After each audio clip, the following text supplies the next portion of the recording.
4 vitórias, né, um empate, e isso em meio a uma série de problemas, né, surto de Covid, desfalques, escalação forçada até de muitos jogadores jovens ao mesmo tempo e com bons resultados, né, com, por exemplo, Natan se firmando como uma opção para a zaga, foi titular ontem pela primeira vez ao lado de um jogador do time profissional, e não ao lado de mais um outro garoto, e teve mais uma vez uma boa atuação.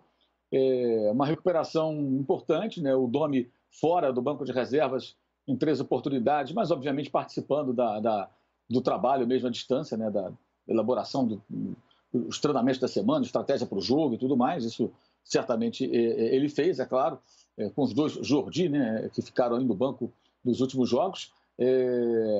E ontem acho que fez um segundo tempo bom. O primeiro tempo faltou ao Flamengo um pouco mais de ímpeto, né, para agressividade, um pouco mais de objetividade. Muito tempo com a bola, mas não definia, criou uma clara chance de gol apenas contra o Sport, aquela cabeçada do Pedro na bola que o Isla cruzou.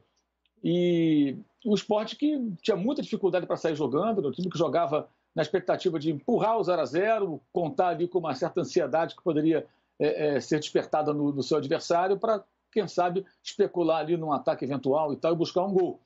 No segundo tempo, aí o Flamengo conseguiu realmente se impor, aquilo que poderia ter feito antes, que é ser um pouco mais decisivo, objetivo, tentar definir as jogadas mais rapidamente, que era uma característica forte até do time no ano passado, né? Agora o time circula mais a bola, uma escalação diferente, o Gerson pela direita, na minha opinião, muito bem ali. O Gerson, de fato, é um jogador que se encaixa em diferentes posições do meio campo.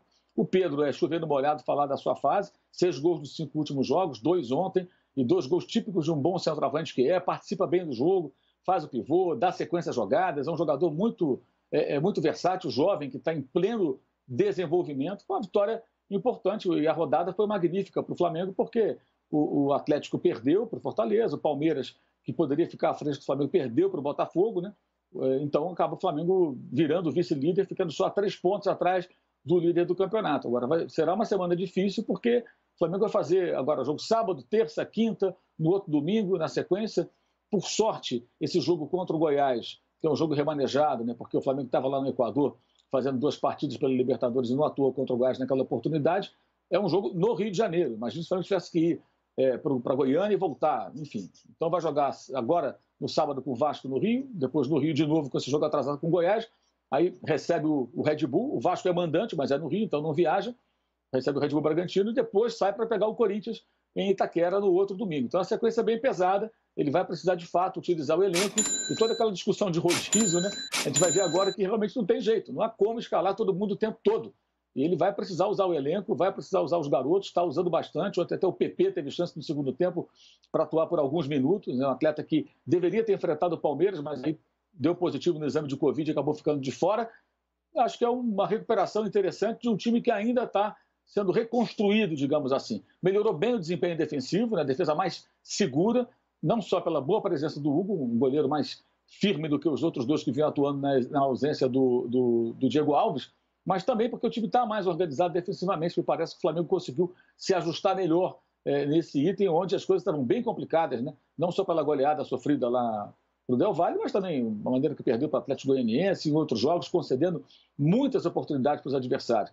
Ontem o Sport até criou alguma coisa, mas acho que o Flamengo está mais bem estruturado nesse quesito. Está evoluindo, o Flamengo caminhando pouco a pouco, e o técnico agora com mais tranquilidade, né, para poder trabalhar, porque já não se ouve mais aquela gritaria, fora Dome, aquela pressão toda, parece que ficou para trás. Ele tem mais condições agora de desenvolver o seu trabalho. É verdade, e o Domi sábado fará o seu primeiro Vasco e Flamengo. Ele falou sobre isso, sabe, na importância do derby, o clássico dos milhões, tem estudado sobre esse jogo tão tradicional e que acontecerá sábado em São Januário. O Flamengo tem a prioridade em contrato para comprar os direitos de Pedro. Pagou 2 milhões de euros pelo empréstimo e terá que pagar mais 10 milhões de euros. E já começa a se movimentar para fazer esse investimento. Ozinho, 1983, você estava na Gávea nas categorias de base do Flamengo. Carlos Alberto Torres era o técnico do Flamengo. E aí, numa oportunidade, perguntaram para o Capita o seguinte: qual é a escalação do Flamengo, Capita? E ele falou assim: Bigu e mais 10. Quando todos estiverem à disposição e na hora daquele jogo grandão mesmo, que a força máxima será utilizada, é Pedro e mais 10? João, vai ser assim, ó. Se vira, dome. Dor de cabeça boa, né? Mas uma dor de cabeça boa, né? Dor de cabeça que a maioria dos treinadores gostariam de ter, né? Você vê aí muitos desfalques. Eu até falei no expediente, né? Antes da partida. Nosso expediente começou antes do jogo, né? O jogo começou 7h15. E eu lamentava a ausência dos dois meias, né? Arrascaeta e Everton Ribeiro, porque com esse timaço, com esse elenco maravilhoso, não ter os dois, toda vez que o Flamengo não tem os dois ao mesmo tempo, e até quando alguns treinadores tiravam os dois, né? E isso até o Jorge Jesus fez, o Flamengo sofria, tinha dificuldade. Então, acho que passou muito isso no primeiro tempo, né? A boa marcação do Sport, feita pelo Jair Ventura, é um time com limitações, faz uma boa campanha por esse esquema tático, né, bem forte na marcação para explorar um contra-ataque do Jair Ventura. Não tinha, né? Não tinha os meias. Não que o Diego não seja um bom meia, que o Gerson, que fez um bom jogo pela direita, não seja um bom meia, mas tem a característica diferente, né? O Everton Ribeiro e o Arrascaeta entram mais na área, são mais artilheiros, né? Tem uma dinâmica, uma mobilidade diferente. Tanto é que um é da seleção lá do Uruguai e o outro está lá, servindo a seleção brasileira. Acho que o primeiro tempo passou por isso. Sentiu sim, mas aí o time foi se ajustando. E aí tem o Pedro Gol, né? Tem o Pedro Gol. Como eu falei, não vai passar em branco.